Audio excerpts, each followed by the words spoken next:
Assalamualaikum warahmatullahi wabarakatuh. Halo guys, welcome back. Welcome back.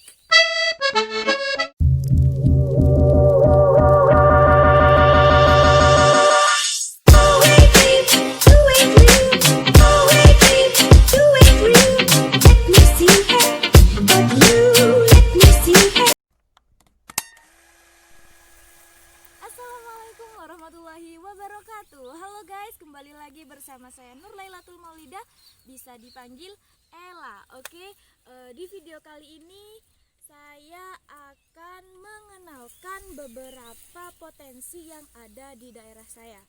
Oke, seperti yang kalian lihat di belakang saya. Apa? Oke, apa ini? Oke, potensi yang pertama di daerah saya yaitu tentang pertanian.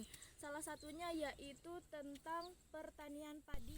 Sebelum menjelaskan tentang potensi yang ada di daerah Ella di sini mau menjelaskan tentang apa itu muatan lokal. Nah, muatan lokal yaitu sebuah pembelajaran, sebuah materi pembelajaran yang mana di dalamnya itu membahas tentang potensi-potensi yang ada di dalam daerah masing-masing, seperti itu. Nah, muatan lokal sendiri itu banyak manfaatnya guys. Salah satunya itu kita lebih bisa mencintai karya daerah kita. Kita bisa memelihara apa yang ada di daerah kita. Kita bisa lebih mengenal, bisa lebih mengetahui tentang apa yang ada di daerah kita guys.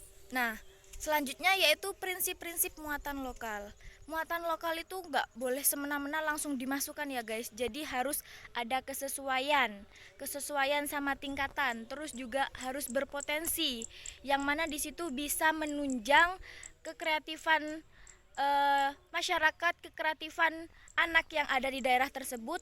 Terus juga harus bermanfaat guys. Kalau nggak bermanfaat nggak boleh ya. Nah, di sini di belakang sana ada beberapa ibu-ibu.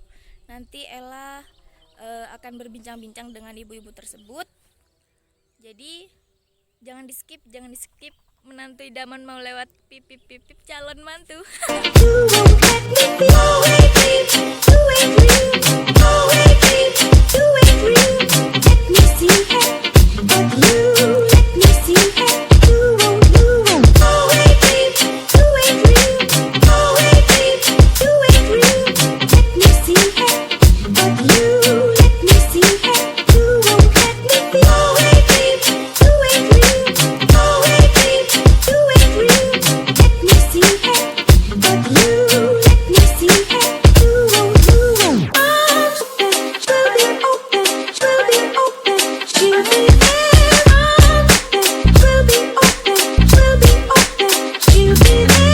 Oke guys, berhubung tadi ibu yang saya wawancarai tidak bisa bahasa Indonesia dan kita wawancara dengan menggunakan bahasa Madura.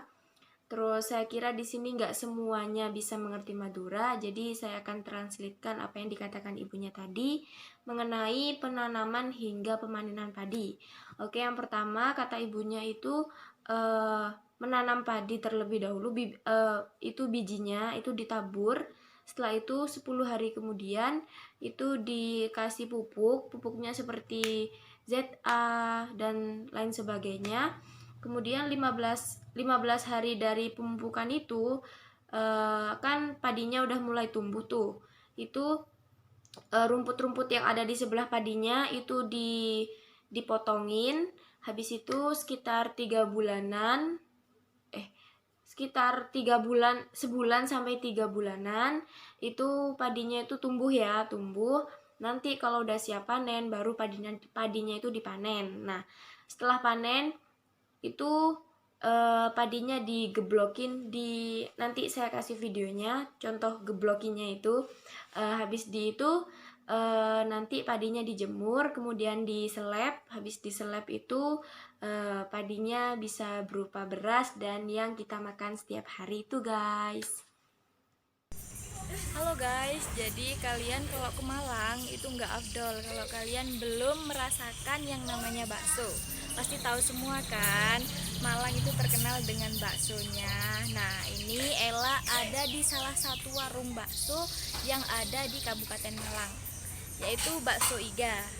Nah, di sini saya bertemu dengan bapak penjual baksonya. Nanti kita tanya-tanya terkait olahan bakso, oke?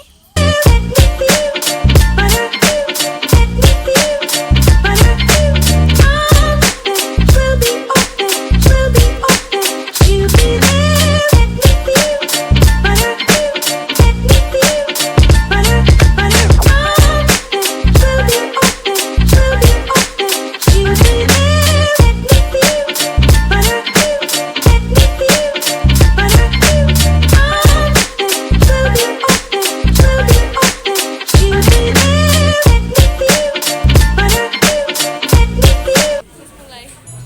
Oke guys, di sini saya mau nyobain bakso iga.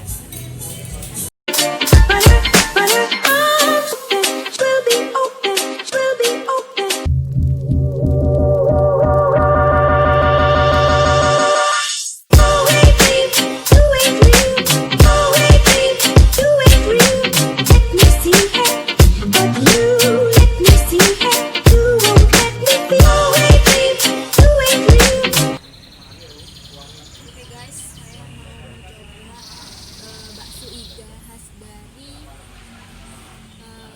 Banjarjo. Ini ada babatnya guys. Nikmat. Nyesel kalian kalau nggak kesini.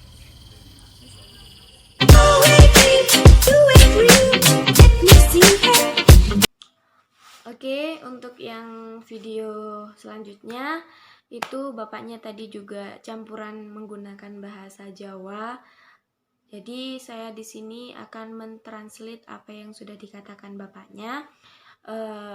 Bapaknya itu bilang kalau misalnya warung bakso iga ini sudah berdiri sejak 15 tahun yang lalu. Nah, itu bapaknya langsung berdiri bikin di rumah itu, nggak keliling terlebih dahulu. Itu bisnis keluarga guys. Jadi yang jualan di situ itu bapaknya, istrinya, sama anak cucunya, seperti itu guys. Habis itu awalnya ini yang dijual itu pentol kecil-kecil sama pentol yang besar-besar. Setelah 3 tahun dari penjualan itu, bapaknya itu punya ide tentang bakso iga. Kemudian bapaknya itu menjual bakso iga. Nah, seiring berjalannya waktu, karena di situ itu rame, banyak peminatnya. Kemudian di situ juga ada menu-menu lain seperti bakso selimut, terus bakso beranak, terus bakso mercon, terus bakso bakar, es, dan lain sebagainya. Seperti itu guys. Assalamualaikum warahmatullahi wabarakatuh. Halo guys, ini saya lagi ada di salah satu kebun orang. Kebun apa ya? Pokok intinya di sini banyak sekali pohon sengon. Bisa kalian lihat.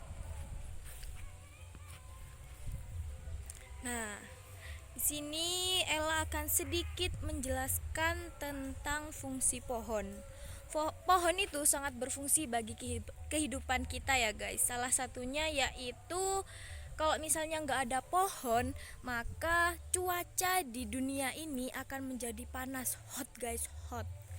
Nah, terus juga kalau misalnya nggak ada pohon, maka perairan di dunia ini akan semakin berkurang guys. Jadi kita akan sulit buat cari minum, mandi, itu wes sulit guys.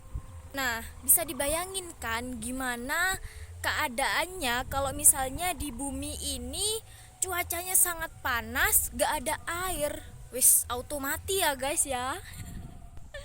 Nah, karena itu sangat penting guys buat kita, khususnya calon penerus bangsa itu memahami tentang bagaimana caranya menjaga kelestarian pohon ini guys.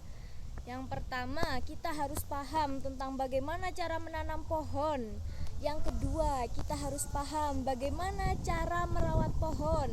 Yang ketiga, kita harus paham kapan waktunya pohon ditebang dan seberapa banyak pohon yang harus ditebang.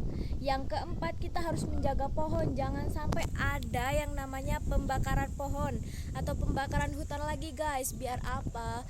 Biar dunia ini nggak panas lah. Kalau dunia ini panas guys, sumpah guys, Karena yang udah kita ketahui bersama ya guys, di dunia ini sekarang sudah sedikit orang yang peduli akan alam, orang yang peduli akan lingkungan, orang yang peduli akan hutan, orang yang peduli akan pohon.